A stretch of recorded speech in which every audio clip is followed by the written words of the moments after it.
Bible ఉన్న బిడ్డలందరూ కూడా తీసి కీర్తనలు 3వ అధ్యాయము 5వ వచనాన్ని చదువుకుందాం. వాక్యము ఈ రీతిగా సెలవిస్తుంది. యెహోవా నాకు ఆధారము, కావున నేను పండుకొని నిద్రపోయి మేలుకొంటిని. 10,000 మంది దండెత్తి నా మీదికి వచ్చి మోహరించినను నేను భయపడను. ఎందుకో తెలుసా? దేవుడు నాకు ఆధారం. హల్లెలూయా. దేవుడు నాకు ఆధారం. ఒక ఇంటికి వెళ్ళి ఆ ఇంటిలో ఉన్న వారిని అడుగుదాం, రే బాబు ఏం చదువుతావు అంటే వాడు చెప్తాడు, సార్ నేను 10th చదువుతున్నా. ఎవరు చదివిస్తున్నారా? నాయన చదివిస్తున్నాడు అని అంటారు. భోజనం ఎవరు పెడతారు? నాయన. బట్టలు ఎవరు ఇస్తారు? నాయన. ఆ బిడ్డ తండ్రి మీద ఆధారపడి ఉంటాడు.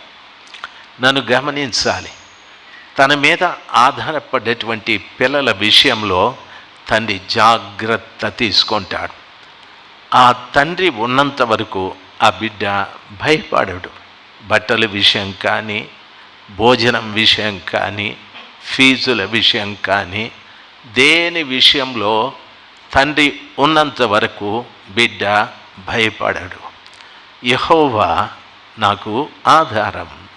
దేవుని వాక్యం సెలవిస్తారు.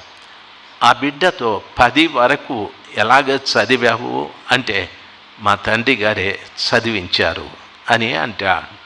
దయచేసి గమనించవలసిన విషయం, లోకంలో ఉన్నటువంటి మనల్ని చూసి ప్రభులు వారు చెప్తున్న మాట, నీ తండ్రి నీకెలాగ ఆధారమో, నీ తండ్రిని చూసి ఎలాగ భయపడవో నన్ను కూడా ఆధారంగా చేసుకో.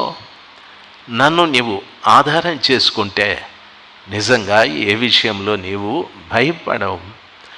ఎట్లా భయపడవు? ఒక్కరు కాదు, ఇద్దరు కాదు, 10,000 మంది నీ మీదికి వచ్చినా నీవు భయపడాల్సిన పని లేదు. ఎందుకంటే నేను నీకు ఆధారం అంటున్నాడు భక్తుడు. నేను పడుకున్నా, నిద్రపోయాను, మేల్కొన్నాను.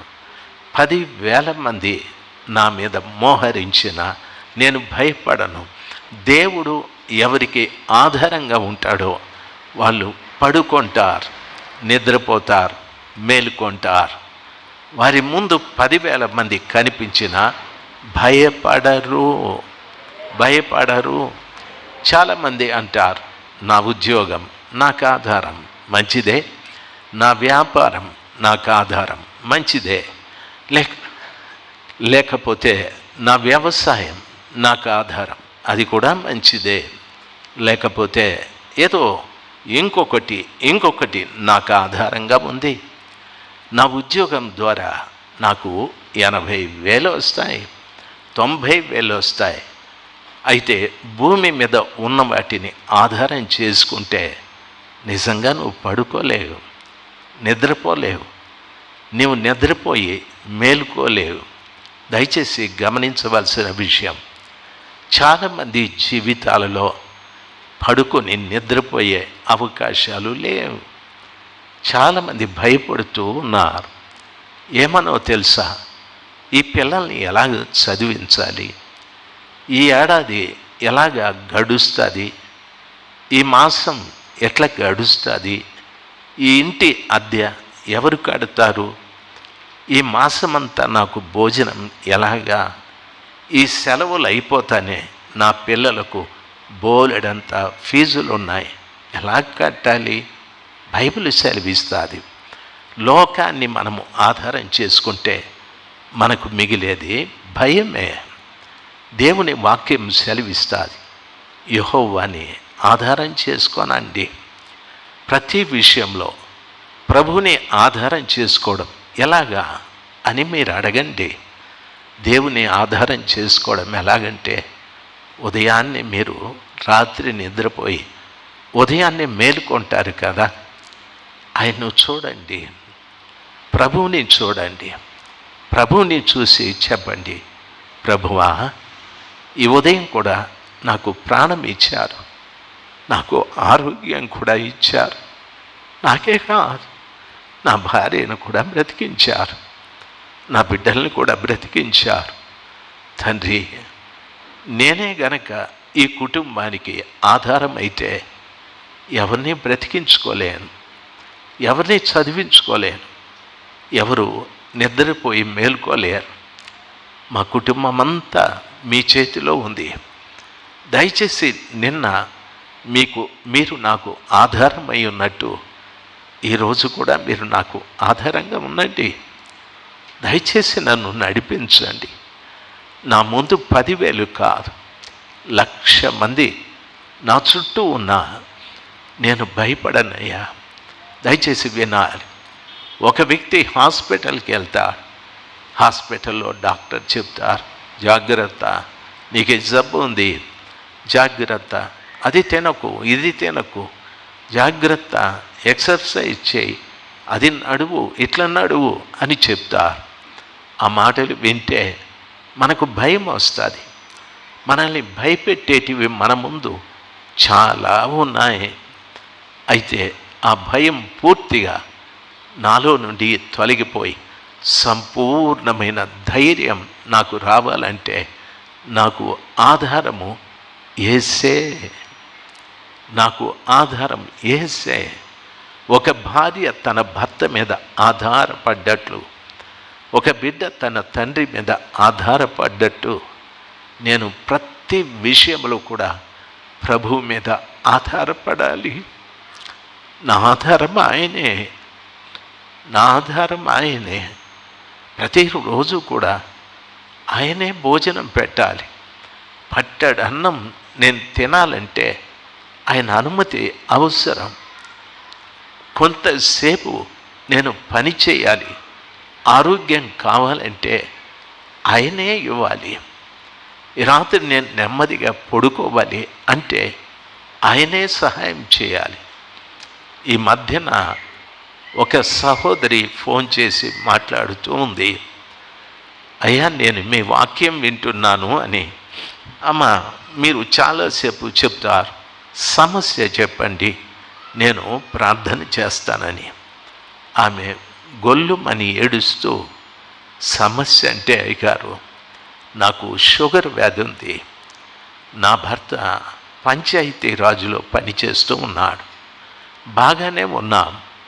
ఆ పంచాయతీ రాజులో ఇంకొక అమ్మాయి చేరేది ఈ మధ్యనే. ఇప్పుడు నా భర్త ఆమెతో పాటు తిరుగుతూ ఉన్నాడు. నేను ఏం చేయాలి? రోజు రోజు ఆలోచన చేసి నిద్ర పట్టడం లేదు, భయంగా ఉంది. నా భర్త నన్ను పూర్తిగా వదిలేస్తాడా? నా పిల్లల గతి, నా గతి ఏమి అనని ప్రతిరోజు వాక్యం వింటున్నాను, మందిరానికి కూడా వెళ్తున్నా, ప్రార్థన కూడా చేస్తున్నాను అని ఆ తల్లి చెప్పారు. ఇవన్నీ జరుగుతూ ఉన్నాయి ఈ కార్యక్రమం. అయితే ప్రభువు మీద ఆధారపడడం లేదు, ప్రభువు మీద ఆధారపడడం లేదు. దేవుని పిల్లలుగా మీకు నా మనవి, ప్రభువు మీద ఆధారపడడం నేర్చుకోవాలి. బైబిల్ సెలవిస్తుంది, నన్ను ఆనుకున్న వారిని పూర్ణ శాంతి గలవారినిగా నేను చేయుదును అని అంటాడు. ఇంకొక విషయాన్ని చెప్తాను. మన సమాధుల తోటలో కొంతమంది ఇల్లు కట్టేశారు. మేము వెళ్ళి వాళ్ళతో మాట్లాడితే వాళ్ళ సొంత స్థలమైనట్టు మా మీద ఫైటింగ్కి వచ్చారు. కొందరు అన్నారు వాళ్ళు కట్టకుండా పోయి కోర్టులో లాయర్కు చెప్పి స్టే ఆర్డర్ తెచ్చుకోండి అని. లాయర్ మా దగ్గర సొమ్ము తీసుకున్నాడు. సొమ్ము తీసుకొని చేసిన పని ఏమిటంటే, ఈ ఊర్లో ఉన్న ఎమ్మెల్యే మాట విని ఆ లాయర్ అన్నాడు, ఎమ్మెల్యే గారు చేయొద్దన్నాడండి అనని. అయితే డబ్బులు కూడా వాపసు ఇవ్వలేదు. వాళ్ళ మీద ఆధారపడ్డాం. దయచేసి గమనించాల్సింది, ఎమ్మెల్యే కానీ, కోర్టు కానీ, లాయర్లు కానీ, పోలీసులు కానీ వాళ్ళు చేయలేని కార్యాన్ని ప్రభు మనకు చేస్తాడు. ఆయన నమ్మిన వాళ్ళు ఒకసారి గట్టిగా హల్లెలూయా చెప్దాం. ఆయన మీద భారం వేయాలి తండ్రి. బైబిల్ సెలవిస్తుంది. ఆయన అంటున్నాడు, నీ పనుల భారం యెహోవా మీద మోపుము, ఆయనే మిమ్ములను ఆదుకొనును అని అంటాడు. మనకెన్నో భారాలు ఉన్నాయి. కొంతమంది పిల్లలకు పెళ్ళిళ్ళు కాలేదు, కొంతమంది తల్లులు బాగా ఏడుస్తున్నారు, కొంతమంది తండ్రులు కూడా బాగా ఇబ్బంది పడుతున్నారు. దేవుని వాక్యం సెలవిస్తుంది, నీకున్న ఈ పనుల భారం అంతా దేవుని మీదే వేయాలి. ప్రతిరోజు ఉదయం లేచి, తండ్రి నాకు ఈ భారం ఉంది, ఇది చేసుకోవటానికి, ఈ భారాన్ని తొలగించుకోవటానికి నాకు శక్తి లేదు, మీకే అప్పగిస్తున్నాను, మీకే అప్పగిస్తున్నాను, మీరు నా ఆధారం కాబట్టి నా పనులన్నీ కూడా మీకే అప్పగిస్తున్నాను అని చెప్పి రోజంతా జ్ఞాపకం వచ్చినప్పుడంతా నా భారము తొలగించినందుకై స్తోత్రాలు, నా పనులలో విజయము సాధించినందుకై స్తోత్రాలు. ఈ రీతిగా చెప్పుకుంటూ ఉండండి, స్తోత్రం స్తోత్రం స్తోత్రమని. దేవుడు ఎంత గొప్పవాడో తెలుసా? ఆ రీతిగా ప్రభులు వారిని నీవు స్తుతిస్తూ ఉంటే ఆ స్తుతి మీద ఆసీనుడై నీ భారాన్ని ఆయన తొలగిస్తాడు. ఆయన నీ భారాన్ని తొలగిస్తాడు. 10,000 మంది 10,000 సమస్యలు నీ ముందుకొచ్చి నిలబడిన సులభంగా వాటినన్నింటిని కూడా తొలగించి ఓ సరళమైన మార్గంలో ప్రభు నిన్ను నడిపిస్తాడు. దయచేసి ఆయన మీద ఆధారపడండి, దయచేసి మీ భారము ఆయన మీద మోపండి. దేవుని పిల్లలు, ఓసారి దారిలో ఒక ఆయన ఓ పెద్ద మూట మోసుకుంటూ వెళుతూ ఉన్నాడు. చాలా సంవత్సరాల క్రిందట ఒక మిషనరీ గారు ఆ దారిన వెళుతూ ఆయన మూట మోసుకుంటూ వెళ్ళడం చూసి కారు ఆపి, అయ్యా కారులో ఎక్కువ అంటే సరే ఎక్కినాడు. ఆయన ఎక్కేంతవరకు బాగుంది.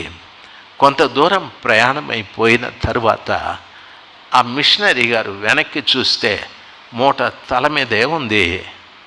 అడిగినాడు మిషనరీగా, మూట దించండి అంటే ఆయన అన్నాడు, అబ్బో కారుకు బరువు అయిపోతుంది అనని. దయచేసి గమనించాలి, అమాయకత్వం చూడండి. కారుకు బరువు అయిపోతుంది అని ఆయనను, ఆయన తల మీద ఉన్న మూటని కారు మోస్తూ ఉంది. తల మీద ఉండే మూటను క్రిందికి దించితే కారుకు బరువు అవుతుందా?